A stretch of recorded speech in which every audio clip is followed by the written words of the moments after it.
գիտություն, որը պետք էր Հայաստանին։ Հետևաբար հեռացիր։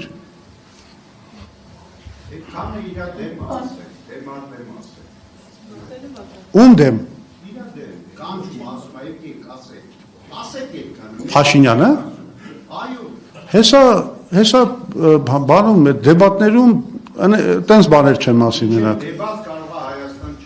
Այսինքն դուք ուզում եք ասեք, չէ, կներեք, դուք ուզում եք ասեք, որ այս կոմունիկացիոն, այս հանրային միջոցները բավարար չեն Նիկոլ Փաշինյանին լսելու, թե ես ինչ եմ ասում, լսեք, ինքը այնքան հիվանդագին վերաբերմունք ունի մեր խոսքի նկատմամբ, որ տվայտանքների մեջ անգնում մեր ամեն խոսքից։ Ինքը առաջինը մեր խոսքն է լսում ու տվայտանքների մեջ անգնում։ Ինքը, ուրեմն, եթե դուք չեք պատկերացնում, ինքը բոլոր այս խոսքերը հիմա էլ շատ հնարավոր է ուղիղ եթերում հետևում է սրա։ Ասեն, որ ինքը ոչ մեկին էլ չի հետևում, ոչ մեկին էլ չի լսում։ Դուք կներեք, դուք որտեղից եք։ Դուք ինչ գիտեք։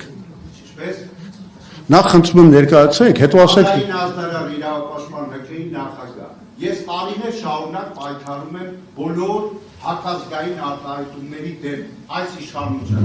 եւ բոլոր կուսակցությունները փոխանակ հակազդեն, դիմադրեն այս ամեն ինչի, ոչ մի ձեն չեն անում մենք իրենց քննադատում։ Այսօր մենք հոգնել ենք նախնիներից, այսօր ասացինք, որ ագի թեկնածու դուք եք կրնել։ Ինչի ձեր կուսակցությունում նոր դեմքեր չկան, ինչի բոլոր կուսակցություններում նոր դեմքեր չկան, պարոն Զուրաբյան։ Երիտասարդ ունեք ավելի պատրաստված, որպեսզի ներկայացնեք ձեր կուսակցությունը։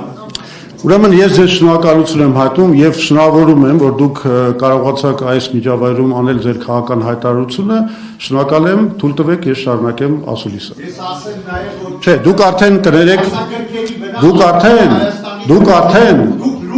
դուք հիմա արդեն խանգարում եք մեր միջոցառման անցկացմանը։ Ես ձեզ թույլ տվեցի արտահայտվել, անել ձեր քաղաքական հայտարարությունը, շնորհավորում եմ ձեզ այդ կապակցությամբ։ Հիմա անցնենք առաջ։ Խնդրեմ, այլ հարցեր։